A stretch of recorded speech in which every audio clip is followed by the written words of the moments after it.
여러분들께서 그 해외 여행에 대한 생각들을 누구나 다 가지고 있을 것으로 생각이 됩니다.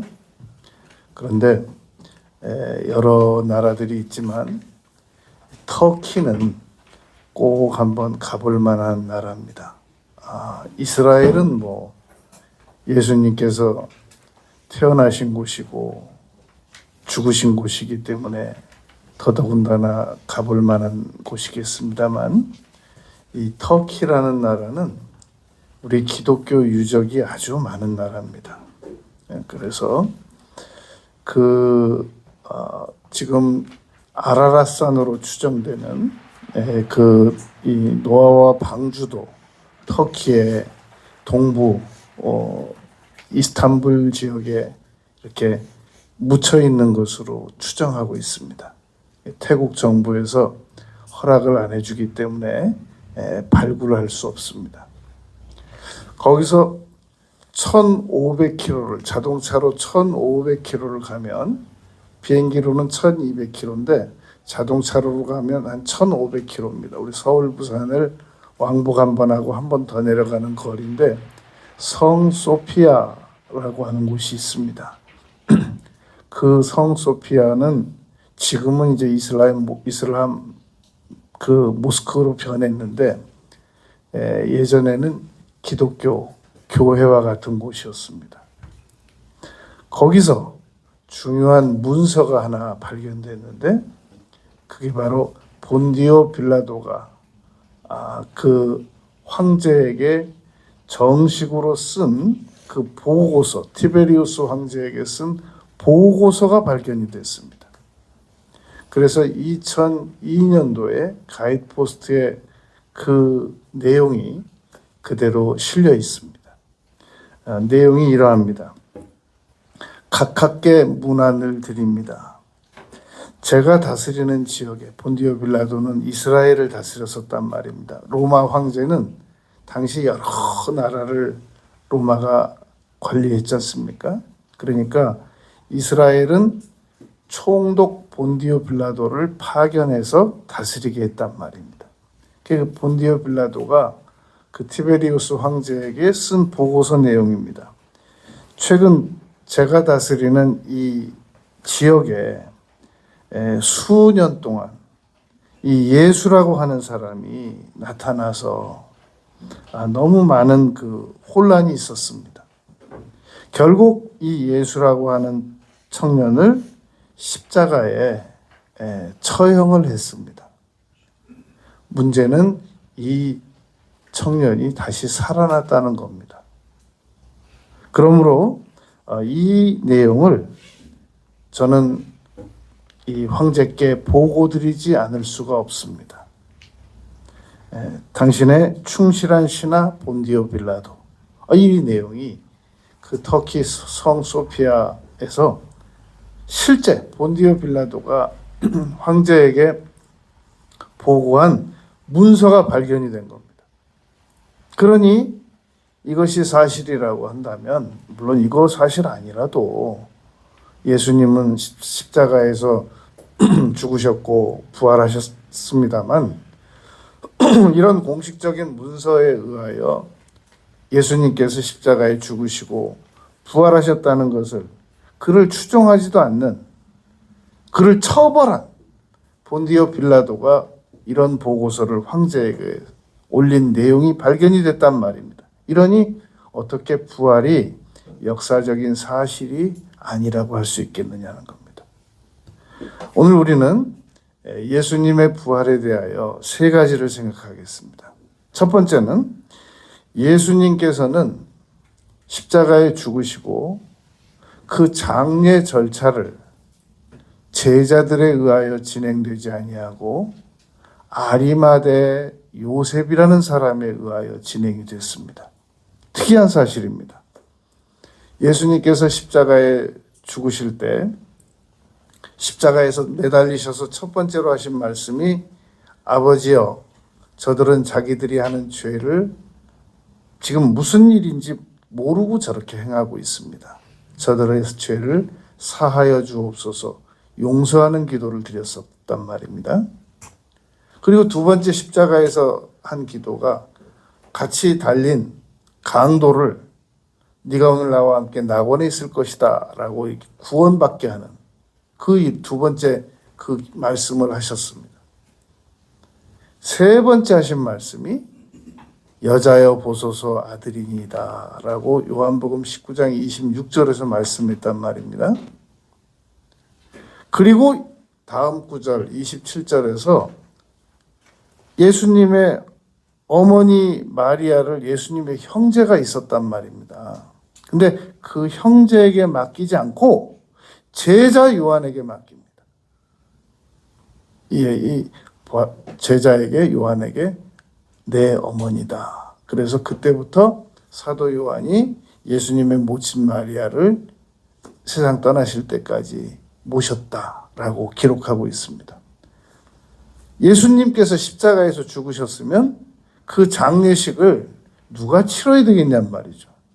당연히 12제자 중에 한 명, 12제자 중에 12명 나와서 예수님의 시신을 십자가에서 모셔서 무덤으로 모셔야 될 거 아니겠습니까? 전혀 그동안 비밀리에 예수님을 믿어오던 아리마대 출신 요셉이라는 사람이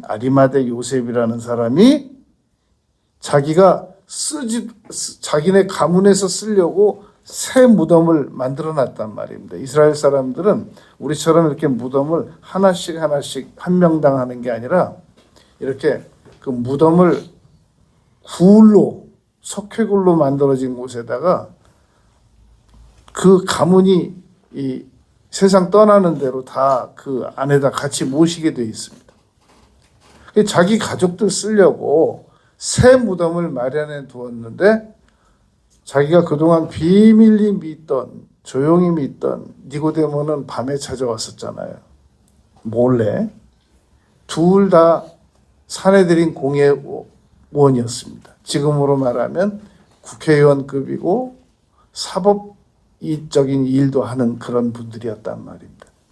그래서 니고데모는 밤에 몰래 찾아왔던 분이었는데 이 아리마대 요셉은 찾아오는 것도 아니고 비밀리에 믿고만 있었어요. 그런데 예수님께서 십자가에서 죽으셨다는 내용을 접하고 본디오 빌라도를 찾아갑니다. 찾아가서 그 시신을 어차피 돌아가신 분이니까 그 시신을 제게 허락하시면 제가 저의 무덤으로 모시고 싶습니다. 본디오 빌라도가 허락을 해줬습니다. 당시에 그 예수님께서 그 온갖 강도의 누명을 쓰시고 왜 하필이면 개별적으로 달리게 하면 되지 왜 강도 2명하고 같이 십자가에 달았겠어요. 같은 강도급이다라는 얘기란 말입니다.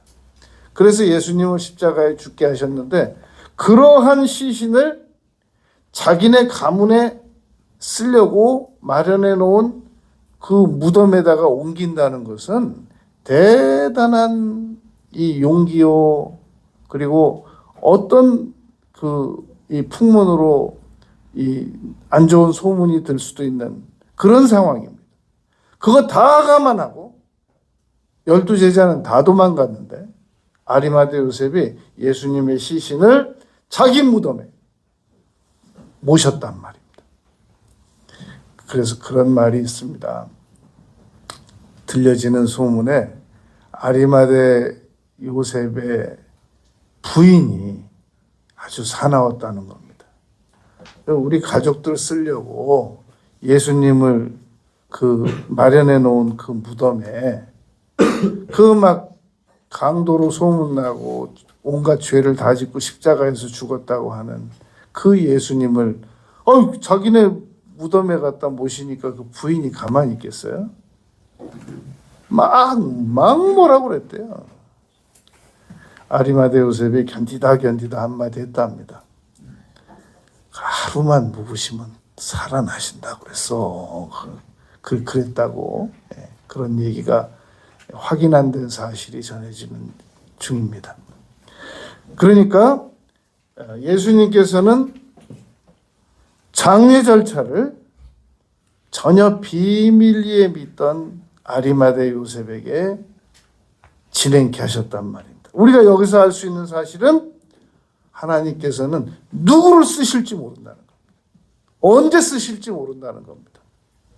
니고데모는 밤에 와서 조용히 와서 자기 신분을 숨기고 예수님께 질문 드리다가 아리마대 요셉과 같이 향을 준비합니다.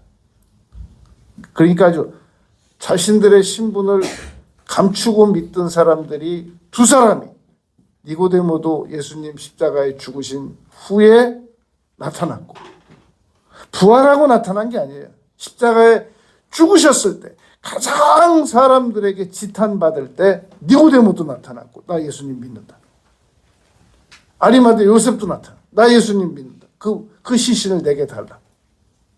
그리고 예수님께서 십자가에 죽으시고 부활하셨다는 내용을 가장 강력하게 주장하고 전파한 사람이 예수 믿으면 전부 감옥에다 가두던 사도 바울이 부활을 믿고 전했다는 겁니다. 그러므로 우리는 내가 과거에 예수님께서 십자가에 죽었다는 사실도 안 믿고 부활하셨다는 사실은 더더욱 못 믿고 예수님께서 어디 계신 누구인지도 못 믿었더라고요. 예수님을 이유 없이 믿었겠느냐 하는 문제를 우리가 잘 생각해 보고, 나의 남은 생애 동안 나는 십자가를, 여러분 우리가 교회 다니는데 십자가에 왜 예수님께서 십자가에서 왜 죽으셔야 했느냐고 물으면 뭐라고 답을 해줘야 될 거 아니겠어요? 그냥 믿어. 나도 모르고 믿고 있어. 그럴 순 없잖아요.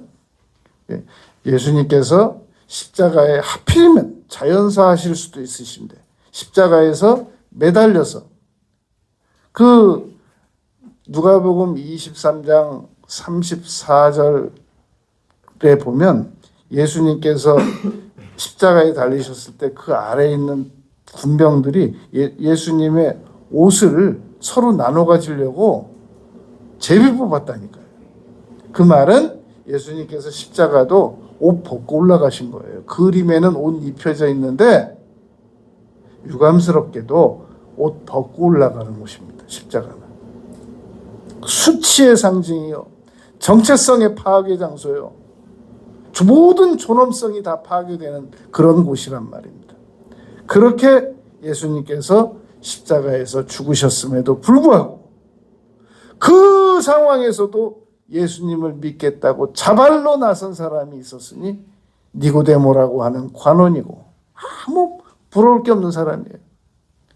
아리마대 사람 요셉이고 그러했단 말입니다. 두 번째로 우리가 기억할 것은 예수님께서 부활하신 목적이 있다는 겁니다. 예수님께서 왜 십자가에서 죽으시고 우리 죄를 용서하셨다는 건 알겠어요. 그럼 그냥 그대로 죽으시고 바로 천국 가시면 되지 왜 세상에 부활하셨냔 말입니다. 무슨 목적이 있으실 거 아니겠느냐는 겁니다. 예수님께서 부활하신 목적은 바로 사랑을 나타내시기 위함이시다라는 겁니다. 왜냐하면 예수님께서 부활하셔가지고 자기를 혹독하게 억울하게 재판한 본디오 빌라도를 찾아가시지도 않으시고 자기를 억울하게 재판한 죄인으로 몰한 그 제사장을 찾아가지도 않으시고 예수님을 혹독하게 책찍으로 때린 군병을 만나지도 않으시고 오직 예수님께서 십자가에 죽으셨다가 부활하신 후에는 제자들만 10번을 만나셨습니다. 10회 만나시고 40일 만에 갈릴리에서 다볼산으로 추정되는 곳에서 부활 승천하셨단 말입니다. 첫 번째로 예수님께서 부활 후에 만난 사람이 막달라 마리아입니다. 이 막달라 마리아는 오늘 본문 말씀에 보면 아리마대 요셉이 자기 무덤에 모셨을 때 그 상황을 쫓아가서 다 지켜본 여인입니다. 지금 거기 나타날 수 있는 상황이 못 되거든요. 제자들은 다 무서워서 지금 숨어 있단 말입니다. 그런데 창녀 출신 막달라 마리아는 예수님께서 십자가에 달리신 사건부터 그 시신을 무덤으로 옮겨갈 때까지, 안장될 때까지 다 지켜보고 있었다라고 기록하고 있단 말입니다. 여러분, 이 오늘 본문 말씀 요한복음 20장 19절에 보면 안식 후 첫날 저녁 때에 제자들은 유대인들을 두려워하여 모인 곳의 문을 다 닫고 숨어 있었습니다. 그런데 예수님께서 오셔서 너희에게 평강이 있을지어다 라고 말씀하시면서 20절에서 손과 발에 이 옆구리를 다 보이시면서, 지금 여기 이 시간에는 도마가 없었거든요. 그리고 이제 예수님 다녀가셨는데 20장 24절에서 12제자 중에 하나로서 디두모라고 불리는 도마는 예수께서 오셨을 때 함께 있지 아니한지라. 못 믿겠다고 합니다. 그래서 우리 중에 나는 예수님께서 직접 부활하시는 것을 보지 못하면 나는 못 믿겠다라고 혹시 생각하는 사람이 있다면 그 사람은 도마과예요. 이 도마는 그렇게 못 믿었는데 나중에 예수님께서 다시 오셔서 20장 26절 다시 오셔서 문도 닫혀져 있을 때 예수님이 갑자기 나타나셔가지고 또 너희에게 평강이 있을지어다 그러면서 도마에게, 그때 예수님 옆구리에 손 넣어보지 않고는 못 믿겠다고 말할 때 예수님 계시지도 않았었거든요. 근데 예수님 오셔가지고 내 손가락을 이리로 내밀어 내 손을 보고 내 손을 내밀어 내 옆구리에 넣어보라 그랬더니 나의 주 나의 하나님이여 그러면서 이제 믿기 시작했단 말입니다. 여러분, 예수님께서 부활하셔가지고 첫 번째로 나타난 것이 바로 이 여인 그 막달라 마리아에게 나타난 겁니다. 그리고 이제 두 번째로 이 나타난 것이 바로 이 마리아가 다른 여인들에게, 그러니까 막달라 마리아에게 먼저 나타나고 다른 여인들이 나타났는데, 성경을 읽어보면 여러분 마태, 마가, 누가, 요한복음에 예수님께서 부활하셨다는 장면을 다 기록하고 있는데 마리아가 3명이 나옵니다. 그러니까 많이 복잡하죠. 그러니까 제 설명을 들으시면 이게 혼란스러움이 좀 덜해질 겁니다. 일단 예수님 어머니가 마리아잖아요. 그리고 막달라 마리아가 마리아란 말입니다. 그리고 이 야고보와 요셉의 어머니라고 하는 마리아가 있습니다. 혹시 세베대의 아들 두 아들 야고보와 요한의 어머니가 마리아가 아니겠느냐? 그 여인은 살로메라고 합니다. 그리고 또 한 명 따라다니는 여인이 있었는데 요한나라고 하는 여인이 있는데 누가복음에 보면 그 여성은 헤롯의 그 왕의 신하의 부인이었습니다. 그래서 재정 담당이었습니다. 그러니까 예수님께서 무덤에 계실 때 이렇게 같이 간 여인들은 예수님 어머니까지 마리아만 3명이 가고, 그 다음에 살로메가 가고, 요한나가 가고, 그 외에 다른 여인들이라고까지 써 있으니까 여인들만 10여 명이 됐음을 알 수 있습니다. 이렇게 처음에 나타난 것이 막달라 마리아에게 나타나고 그 외에 다른 여인들에게 나타나고, 그리고 베드로에게 3번째 나타나십니다. 왜냐하면 베드로에게 나타난 것은 바울 사도도 인정을 했습니다. 고린도전서 15장에서 그리고 베드로에게 나타나고, 그 다음에 4번째 나타나신 것이 엠마오로 가는 두 제자에게 나타나셨습니다. 엠마오로 가는 두 제자는 예수님인지 모르고 대화하다가 나중에 예수님 떠나시고 난 다음에 그가 우리에게 말씀을 풀어주실 때 우리 마음이 뜨겁지 아니하더냐? 그리고 깨닫습니다. 그리고 다섯 번째가 지금 20장에서 도마에게 나타나셨던 겁니다. 그리고 여섯 번째 나타난 것이 다시 도마 없을 때 한번 나타나신 게 다섯 번째고, 도마 있을 때 나타난 것이 여섯 번째란 말입니다. 그리고 일곱 번째 예수님 나타나신 것이 갈릴리 바닷가로 나는 고기 잡으러 가노라 라고 베드로가 사명을 포기하고 고기 잡으러 갔을 때 가서 생선 미리 구워 놓으시고, 얘들아 고기 있느냐? 못 잡았습니다. 그물을 배 오른편에 던지라. 그래서 153마리 잡고 불러 나와서 조반 먹으라 그랬을 때 그때가 일곱 번째였습니다. 그리고 여덟 번째가 바로 500여 형제들에게, 이 바울 사도께서 고린도전서 15장에서 500여 형제에게 예수님 나타나셨다라고 말씀하신 것이 여덟 번째였습니다. 그리고 아홉 번째 나타난 것이 예수님의 형제 야고보와 다른 제자들에게 나타나셨고, 열 번째 나타나신 것이 바로 마태복음 28장입니다. 너희는 모든 족속으로 제자를 삼아 아버지 아들과 성령 이름으로 세례를 주고, 이 말씀을 하신 그 갈릴리 다볼산으로 추정되는 곳이 열 번째 나타나신 거란 말입니다. 그러니까 예수님께서는 부활 후에 바로 승천하지 않으시고 이렇게 10번이나 나타나시면서 자신이 확실하게 십자가에서 죽었다가 확실하게 다시 살아나셨다는 것을 온 천하에까지는 못 알리지만 적어도 이스라엘 안에서는 다 알리시고 보이시고, 그리고 갈릴리에서 500여 제자가 보는 앞에서 승천하셨단 말입니다. 그리고 히브리서 7장에 지금 우리를 위해서 하늘에서 중보기도 하고 계십니다. 세 번째, 예수님께서 부활 후 그러면 제자들의 역할은 무엇이어야 하겠느냐 말입니다. 그것이 오늘 본문에 나와 있는 겁니다. 제자들에게 예수님께서 말씀하신 겁니다. 21절에서 아버지께서 나를 보내신 것 같이 나도 너희를 보내노라. 바로 이 선교의 사명을 주셨습니다.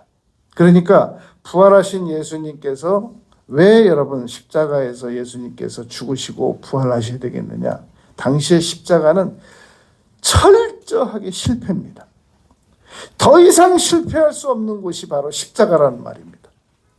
그런데 그렇게 철저하게 실패할 수 있는 장소에서 죽으시고 부활하셨다면 오늘날 그를 믿는 우리도 어떤 실패를 했다고 할지라도 부활하신 예수님만 믿으면 다시 회복할 수 있다라는 것을 알려주시는 내용이란 말입니다.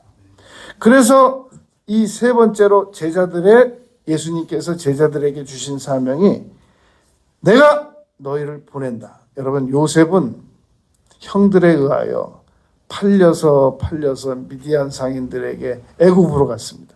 그런데 시편에 뭐라고 기록되어 있느냐면 요셉은 보내졌다라고 말했단 말입니다. 여러분, 우리는 내가 세상에 태어났다 그러잖아요. 너 어디서 태어났니? 나는 어디서 태어났는데. 우리가 내가 마치 이 세상에 태어난 것처럼 말하잖아요. 요한복음 1장 6절에 하늘로부터 보내심을 받은 사람이 있으니 곧 요한이라 그럽니다. 우리가 여러분 이 세상에 보내진 존재란 말입니다. 우리가 이 세상에 태어났다는 얘기는 하나님께서 우리를 이 세상에 보내셨다라는 겁니다. 우리는 하늘로 돌아갈 겁니다. 자, 그래서 예수님께서 선교하는 사명을 제자들에게 주시고 나도 너희를 보내노라. 그게 21절입니다. 그리고 22절에서 이 말씀을 하시고 성령을 받으라 라고 말씀하셨단 말입니다. 여러분, 부활을 믿는 거, 예수님께서 십자가에 죽으셨다는 거, 부활을 믿는 거 대단한 신앙입니다. 그거 다른 사람들, 웬만한 사람들 못 믿고 안 믿고 덜 믿고 교회를 실제 다니면서도 진짜 그러셨을까? 그러고 안 믿고 못 믿고 덜 믿는단 말입니다. 근데 그게 확실히 믿어진다는 것은 대단한 신앙입니다. 아, 예수님 십자가에 죽으셨어. 확실히 죽으셨어. 나의 죄를 위해서. 용서하시기 위하여. 그리고 확실하게 부활하셨어. 난 그거 믿어. 대단한 신앙입니다. 근데 그것만 가지고는 안 된다는 겁니다. 오늘 22절에서 성령을 받아야 된다는 겁니다. 성령을 받으라. 그리고 23절에서 너희가 누구의 죄든지 사하면 사하여 줄 것이고 누구의 죄든지 그대로 주면 그대로 있으리라. 무슨 말이냐?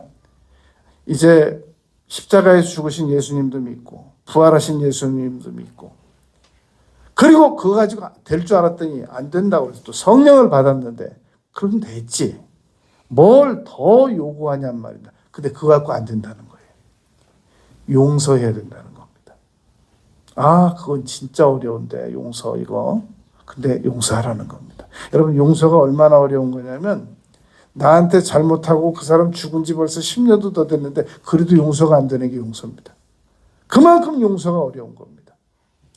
그러니까 십자가와 부활 안에는 실패 회복도 있고 용서도 있고 우리의 모든 인류의 죄를 용서하시기 위해서 예수님께서 이 세상에서 가장 잔혹한 방법으로 처형당하셨고 용서하셨고 부활하셨단 말입니다. 그러므로 십자가와 부활과 예수님을 믿는다는 얘기는 곧 나의 죄가 그 안에서 청산됐다라는 사실을 믿는 겁니다. 여러분, 사람들이 다 자기 죄 용서받고 싶고 용서받았다는 걸 다 믿고 싶죠. 근데 안 믿어져요, 잘.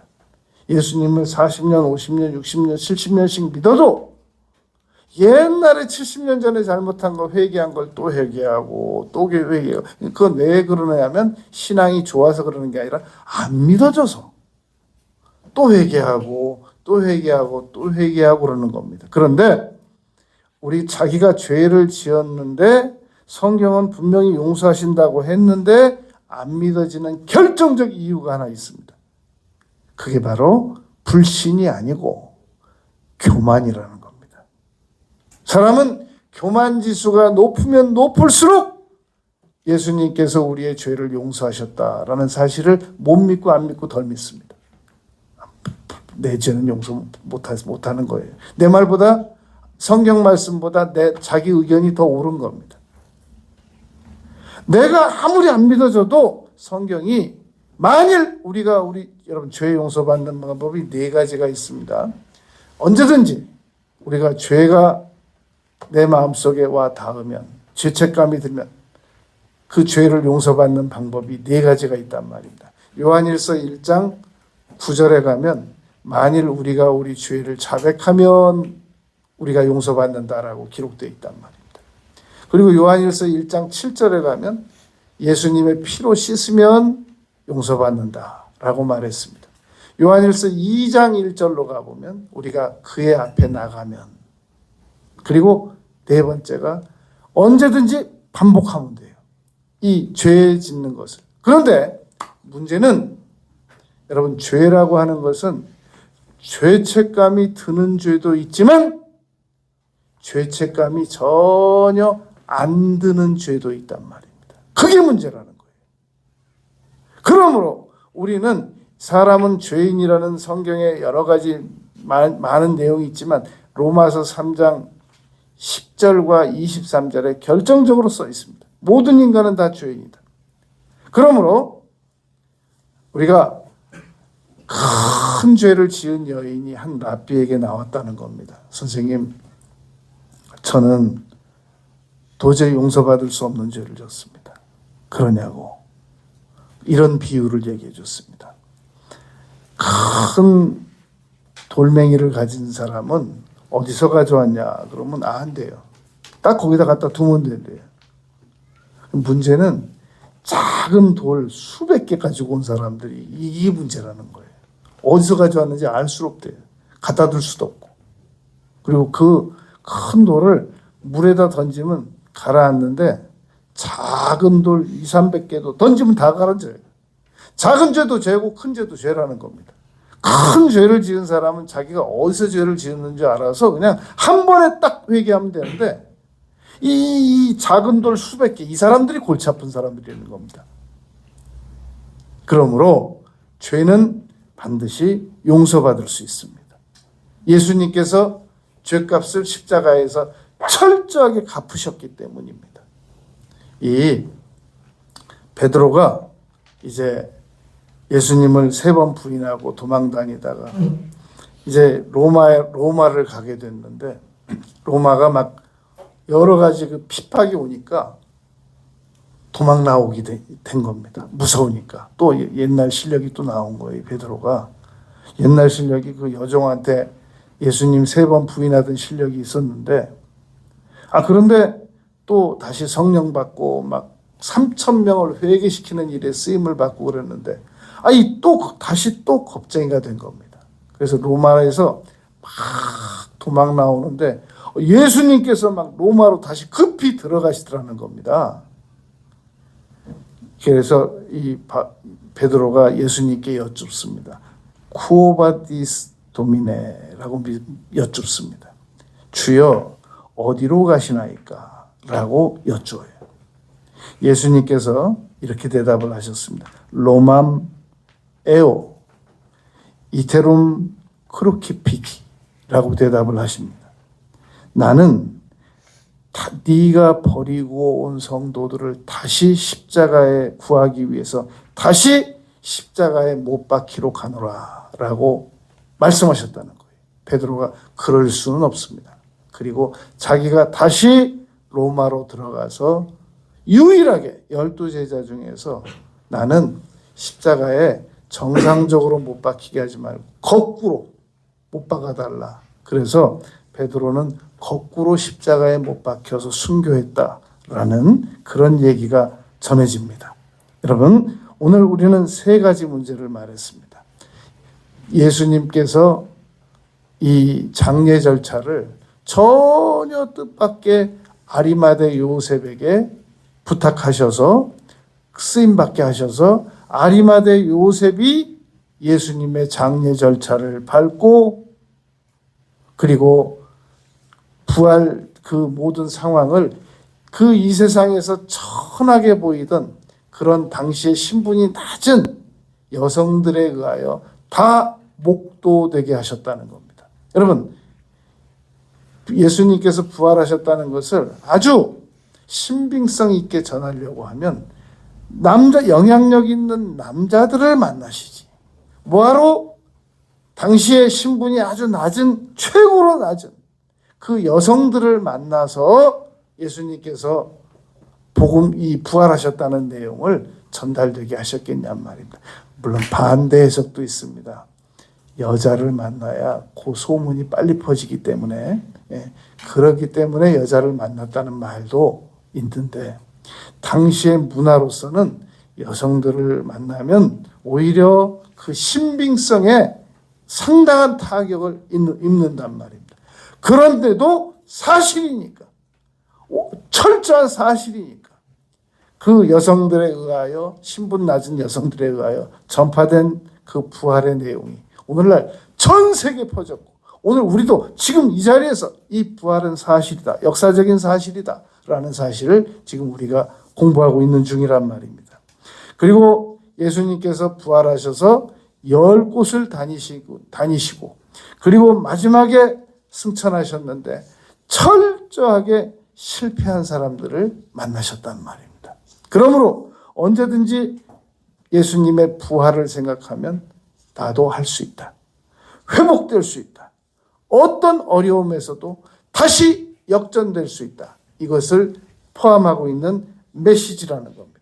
그리고 부활하신 예수님께서 우리에게 특별히 부탁하신 내용.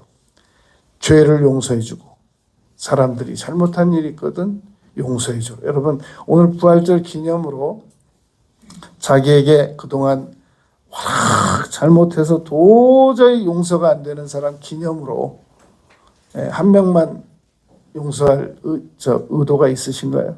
기념으로. 도저히 용서 안 되던 친구들. 야, 내가 오늘 너 용서하기로 결심했다. 왜? 내가 뭘 잘못했는데? 하여튼 내가 너 용서하기로 결심했다. 우리 목사님이 기념으로 한 명만 용서해 주라고 그러는데 내가 여러 명 중에 너를 선택했다. 내가 너 기념으로 용서해 주마. 혹시 그럴 의도 있습니까? 용서가 쉽지 않은 겁니다. 그런데 예수님께서 그거 오늘 명령하신 겁니다. 그리고 특별히 나도 너희를 보내노라. 집으로 보내는 게 아니라 사명을 향하여 보낸단 말입니다. 여러분, 부활하신 예수님 지금 우리와 함께 계십니다. 남은 생에 부활하신 예수님과 함께 살아가는 우리 모두가 되시기를 바라겠습니다. 아버지 하나님, 저희들이 부활하신 예수님이 지금 이 시간 이 자리에 성령으로 함께 계심을 믿습니다. 예수님 이름으로 기도드렸습니다.